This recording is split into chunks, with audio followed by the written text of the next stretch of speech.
So as it's been stated, my name is Akilé Anai, and I am the chair for the Justice for the Three Drowned Black Girls campaign. And I mean, it has been a complete honor bestowed upon me to really carry out this campaign, and that it's not to be taken lightly at all that Kundè has entrusted, the International People's Democratic Uhuru Movement and the African People's Socialist Party to carry this campaign to victory. And I take my job very seriously. Uhuru. So this presentation that should be coming up real soon just reviews the work that we have done in 2016 and what's to look forward to in 2017. And I just want to say, in reference to the importance of these manuals, when I first became the chair, I didn't know what that meant. And I was struggling in the beginning to recreate what a committee looks like. And, that's just, well, I don't need to do that because it's already been done. And applying what has been laid out to what this campaign needs. And that is where I needed to go. And once I got my hands on this manual, there was no way anybody could stop me. So I just want to say that, emphasize the importance of these manuals. And if we're ready, we can go. All right, so this campaign came as a result of the March 31st, 2016 murder of 15-year-olds Lanaya Miller, Ashanti Butler, and 16-year-old Dominique Battle by Pinellas County Sheriff's Department after they were illegally chased and corralled into a pond and left there to drown. The chase was reported to have begun after the girls' car was spotted driving without headlights on. However, their own footage served to contradict them, as the girls' headlights were on. Then Deputy Howard Skaggs, head of the Pinellas County DUI Task Force, pursued the girls in an unmarked vehicle. He was ordered not to chase the girls, yet he did so at an alarming 93 miles per hour and then lied and said he hadn't been chasing the girls. He chased those girls down a winding path that he was very familiar with. In fact, he used that pathway to do stakeouts all the time to catch other Africans. And so he knew that there was no escape option for these girls. And he knew that it was a dead end and that those girls would end up in that pond. The girls' car landed 15 feet away from the pond shore. And 15 feet away from them, 17 deputies watched as the car went under. There was no urgency to save them, as the girls were heard screaming for their lives. The side callously conversed, saying things like, "Do you hear that? I thought I heard screaming." To which the other responds, after the car is completely submerged, "Not anymore. They're done, dude. They're effing done."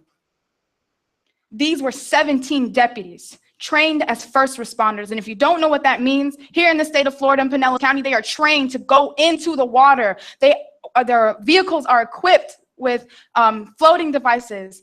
Their seats are used as flotation devices so they can go into the water for these specific kind of cases. And they have gone into the water for similar things, which we'll talk about in a moment. So 17 deputies trained as these first responders allowed for nearly 6 whole minutes, 6 minutes to go by until the car sank. The Sheriff's Department, along with the media, wasted no time preparing lies and cover-ups to control the narrative of this case. Sheriff, we call him Killer Bob, Gaultieri rewarded his deputies on their heroic actions to save the girls, claiming they'd stripped themselves and jumped into the water, desperately trying to save them. Yet their own video footage served to contradict them, showing no deputies in the water even struggling to rescue them. A similar case to that of the girls was that of the murder of 18-year-old African Laboriel Felton in 2002. He was pursued by Deputy Skaggs as well as James Vickers, and Vickers was also on the scene of the girls. Laboriel jumped from his car and fled on foot. Vickers and Skaggs released a K-9 to chase after him. Laboriel then jumped into a pond where the K-9 would follow and Deputy Vickers would enter into. The media, similar to what had been done in the case of the girls, lied and claimed that the 140-pound Felton tried to fight both Deputy Vickers and a K-9 in the water. Deputy Skaggs then removed the seats of his vehicle. This is what I'm talking about. He removed the seats of his vehicle, which served as flotation devices, something he failed to do in the case of the girls to save the damn dog. They then claimed that Laboriel could be seen backstroking through this pond of muck, right there, backstroking in the middle of December. However, when Laborio's body was discovered, not only was there grass and dirt lodged within his lungs, but he'd been bludgeoned on the skull so badly that his brain had collapsed. So Laborio was not doing no backstroke through no pond. Deputy Skaggs, Deputy Vickers killed Laborio and left him there to drown and save their dog and wipe their hands clean. And he was not indicted, and it was said to be justified homicide by Sheriff Bob Gualtieri. In light of this case and the slander campaign that was waged, as well as Gualtieri's closing of the investigation, the Uhuru movement held a press conference with the bold statement that what had taken place on the night of March 31st was in fact murder. The movement uncovered all the lies of the Sheriff's Department during this press conference. It was also one of the Uhuru movement's first encounters with the fierce African mother warrior, mother of Dominique Battle, Kundè Mwamvita. Uhuru. Outside of the Clearwater Courthouse, the movement conducted the first of many demonstrations with the demands to fire Bob Gualtieri and charge the deputies involved in this crime for murder. Another demonstration erupted not even a month after an African was shot and killed by another Pinellas County Sheriff's deputy. Alton was shot in the back whilst fleeing from officers. The shooting exposed the glaring need to fight for Black community control of the police. It spoke to the murderous history of the Pinellas County Sheriff's Department and the murder of the girls. Kundè, alongside the Uhuru movement, traveled the country from Houston, Texas, to places like Washington, D.C., to tell the story and win national support for the three girls. All of this was work to counter the narrative that had been plastered everywhere and to gain the support of African people everywhere. Many were inspired by Kundè and her story, but not just that. It was also her willingness to fight, to overturn the conditions of a social system that not only killed Lanaya, Dominique, and Ashanti, but all African people.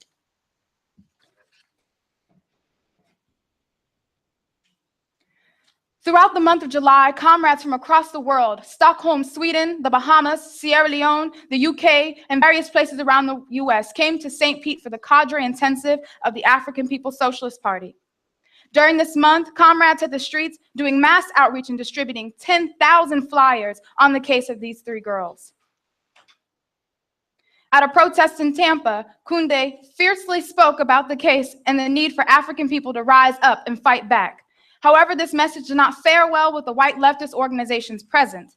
In fact, they attempted to silence Kundè and take the bullhorn, which she was using to speak. They then chanted over her voice and marched to block a highway. No demands, no to what end. However, the Uhuru movement led its own protest that day, leading with the chant, "Black lives won't matter until we get Black power." The Uhuru movement laid out the clear line, the difference between an organization led by the poor and working class African people versus a group that latched itself onto the resistance of African people in Ferguson in 2014 after the murder of Mike Brown, with ties to the Democratic Party funded by white corporations, with no objective to change the social system or even to reform it, but to mislead the oppressed masses to a political wasteland. And that's why impedum is so important. Perhaps one of the most emotional events was the movement's political funeral, an extreme and profound demonstration brought to the steps of Gualtieri's workplace. Comrades marched with coffins in their hands that had the names of the girls on them. Powerful speeches were given by our international comrades, and we conducted a national call-in to the Sheriff's Department. And these are just a couple of images from that demonstration.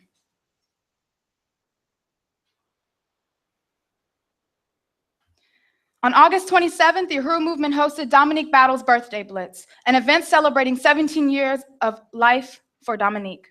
It was a community event filled with music, performances, and even a Dominique rap battle, which was hosted by Black Power 96. Comrades and volunteers came together to make bracelets and flower crowns for the birthday party, and her family amongst most really enjoyed this event of laughter, love, and happiness despite the tragedy.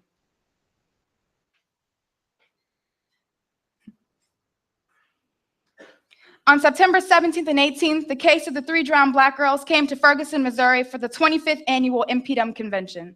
Kundè delivered a powerful testimony and won the support of everyone in the room.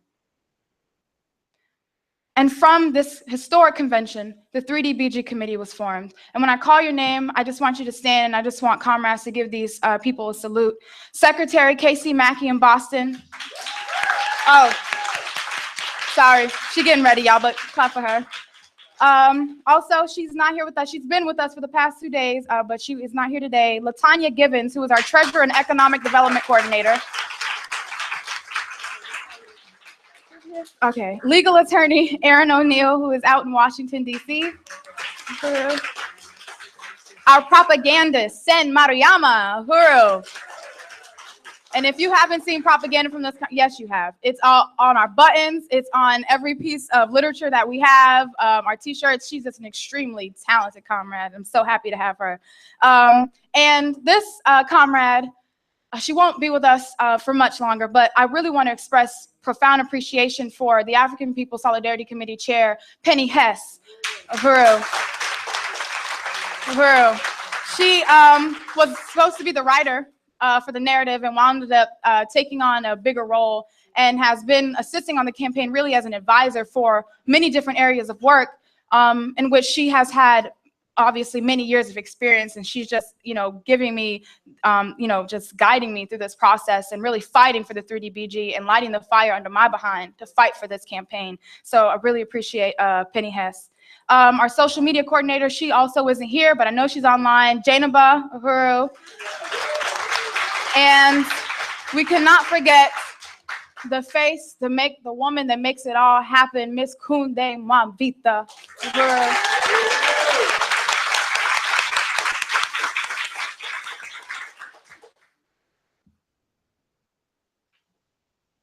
Throughout the month of October, the Uhuru Solidarity Movement conducted their Days in Solidarity with African People U.S. tour, and Kundè was the guest speaker. She won solidarity with the Campaign for Justice for the 3 Drowned Black Girls in several cities, including Huntsville, Alabama, San Diego and Oakland, California, Gainesville, Florida, Boston, Massachusetts, and Seattle, Washington. Before the end of 2016, we were successfully able to write and publish the narrative of the story, and it's available at the MPDUM table for $3, so make sure you guys pick up your copy, and it tells the entire story of this case, other cases related to it like Laborio Felton, Alton Richard, and that this is the situation of colonialism, that this is a colonial conditions that African people face every day, so make sure you pick up your copy. Oops. Oh, copy. On New Year's Day, we started it off with the 3DBG campaign kickoff, a refreshing, invigorating demonstration held here in St. Pete. We had over 30 people marching with us throughout this community and coming back with us to attend the Sunday Resistance Rally, where dynamic presentations from Chairman Kundè and Penny Hess were made. We reestablished the presence of the Campaign for Justice for the 3 Drowned Black Girls and won support and even volunteers who are already being introduced to the work of the committee. And we even exceeded our fundraising goal of $300 that day. Uhuru. Those are just some pictures of that event. Ooh. All right. To follow the powerful demonstration we had, we conducted a national call-in where forces from all over the country called into the Sheriff's Department, the mayor, and the governor's office to demand the immediate resignation of Sheriff Bob Gualtieri and criminal charges against Deputy Howard Skaggs. It was a call-in that had white power shaking in its boots. As can be seen in this video, as Comrade Jesse is on the phone with the Sheriff's Department.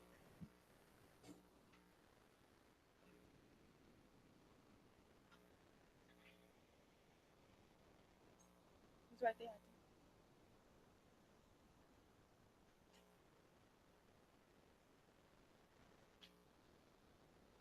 Sheriff Bob Gualtieri and the indictment of Deputy Howard Skaggs and all of the other deputies that were involved in the brutal drowning and murder of Ashanti Butler, Dominique Battle, and Lanaya Miller earlier this year. Okay, this is harassment. You're clogging up our switch. No, it was harassment when those deputies chased down those 3 black girls in the dead of night. That was harassment. So we're putting the Sheriff's Department on notice and Gualtieri on notice that, and I'm a white person, we're putting you on notice to let you know, you do not have the total support of the white community in Pinellas County. That's fine. You are harassing us. We've had numerous phone calls today. This counts as harassment. So we do have your phone number here, and I'm taking note of it. Can I have your name? You cannot have my name. That's a threat. Oh, then You're, what's the use of you're threatening me for exercising freedom of speech? Okay. So, uhuru to everybody else out there that has caused them such frustration and anger with this powerful national call-in campaign. And justice for the 3 drowned black girls, reparations to the families of Lanaya Miller, Ashanti Butler, and Dominique Battle. Uhuru. All right. So I've been given the time, a little time card thrown at me. So I did want to finish out because that was 2016, but 2017 is the year for the 3BG campaign. And it's going to be well packed with major events, including our event this month, January 25th. We have brought the fight to his job. We have been to his cocktail parties, and now we're going to his hood. Gaultieri can't hide from us. Uhuru. Uhuru. March 31st, 2016. Another day under capitalism. This superstructure of white power, born from Europe's rape of Africa, built on the dehumanization and enslavement of African people who once enjoyed a brilliant culture, who followed the patterns of the movements of the stars and planetary bodies, who found order in nature, who thrived until history was disrupted by Europe. Poor and diseased, we attacked them, branded them, sold them, raped them, broke them, took away everything they had, and instituted a system of ruthless white terror that continues today.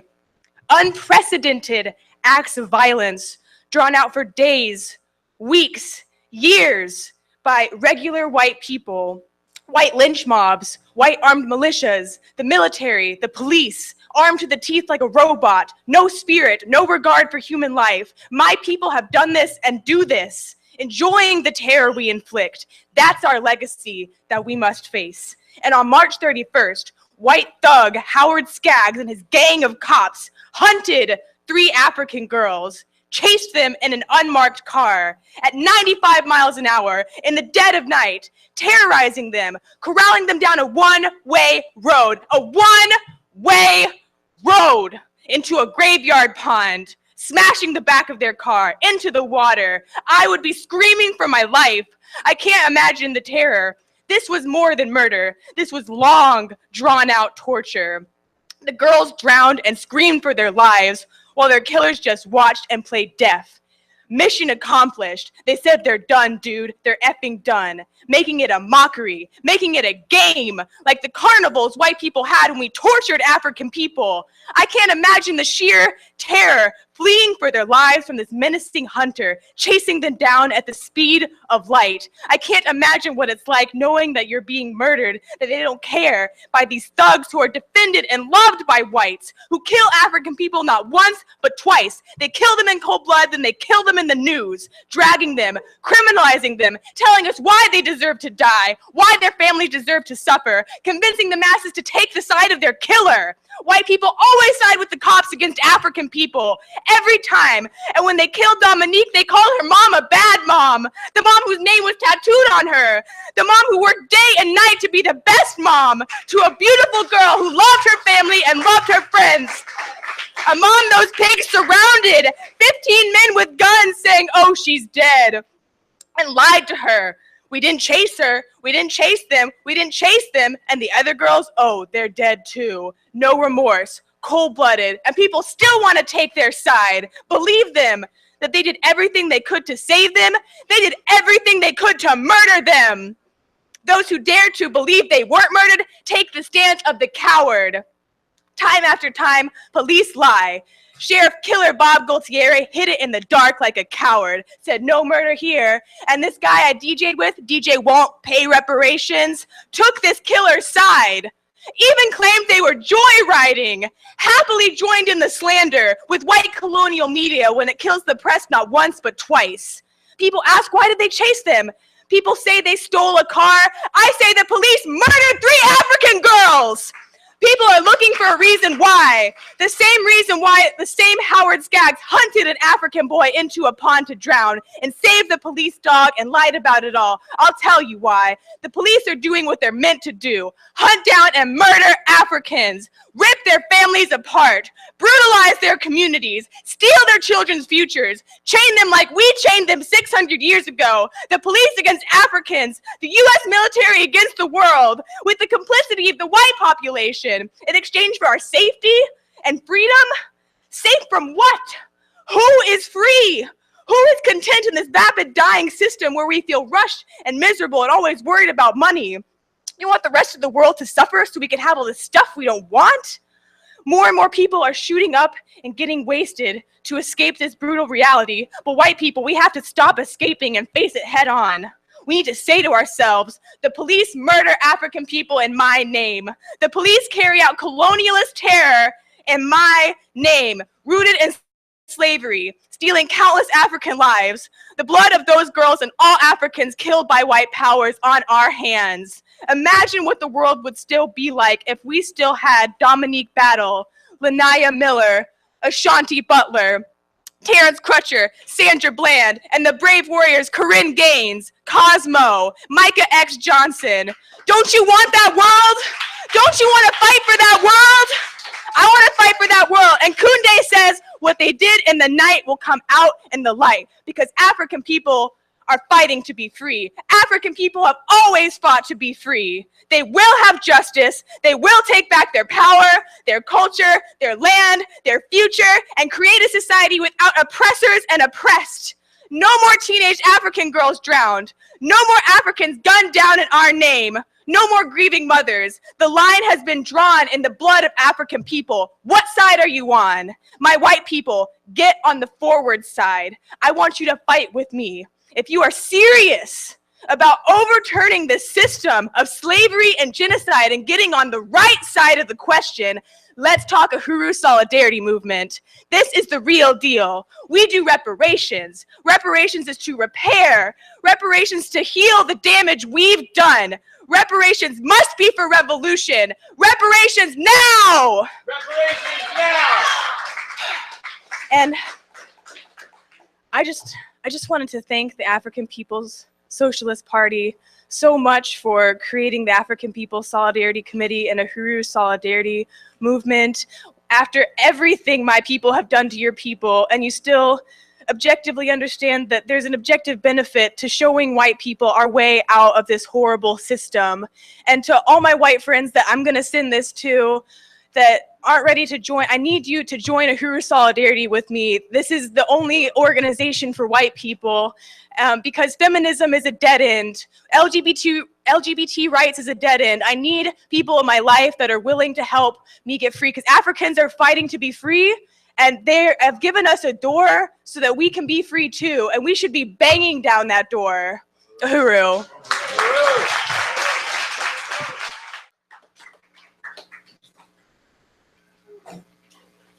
Uhuru. Since March 31st, 2016, I have been fighting strongly and fiercely for justice. For not just Dominique, Lanaya, and Ashanti, but for justice, for equal rights. The right that we have, our freedom. I didn't know it then. I didn't know the fight that I had in me. But when they murdered my babies, they lit an ignition in me. They put a fire under my bottom that made me realize how colonized I was, how colonized my people are. They say you got to go and get an education, but the education they give us is not our education. They don't teach us about the slavery. They don't teach us about how they killed and murdered and raped us. But the Hero movement, they teach us that and so much more. So I'm not asking you to hear my story. I'm not asking you to feel my pain. I'm asking you to join me, to unite with the struggle, unite with the fight, that we must be free.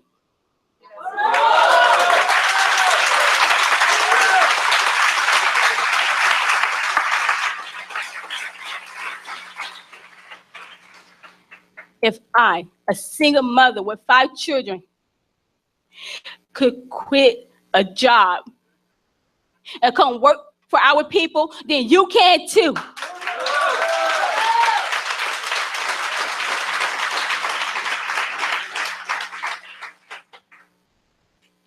There are so many departments in the Hero movement that you could be a part of. But you sit there because you don't understand. So we must teach and give understanding to each other. We cannot continue to downput each other. The state has done that enough. We must rebuild our knowledge, our understanding, and our fight to govern ourselves, to house ourselves, to clothe ourselves, and to feed ourselves.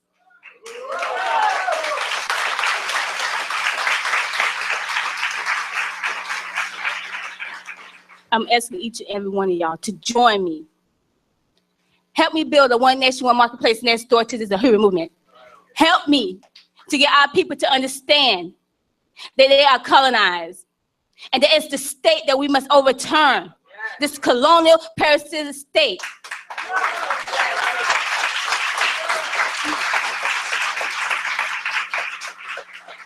If you really want to see justice done, join the Hero movement, a movement that's been around since I was a little girl, fighting for the liberation and the rights of Africans.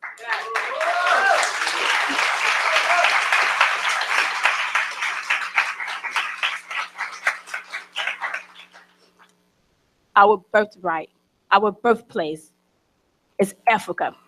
I don't care what they call you. You are an African. And we must love on each other as Africans. So I'm asking you today to join our departments, to join our organization, to be part of a movement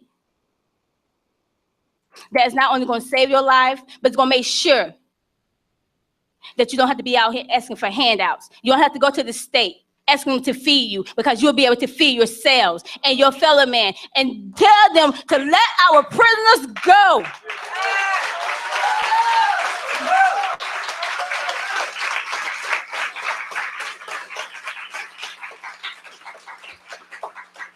They always want to say that we have broken homes and broken families. But y'all are the ones that broke us, because y'all took our men and our women and y'all locked them in them cells. And then y'all want to legalize things like so-called marijuana, these drugs that y'all legalizing. But y'all haven't let all them brothers and sisters that's in prison out behind the same thing. So I'm here to say, let them out now. I'm here to say, I am fighting for them, I'm fighting for you, and I'm fighting for the freedom of Africans everywhere.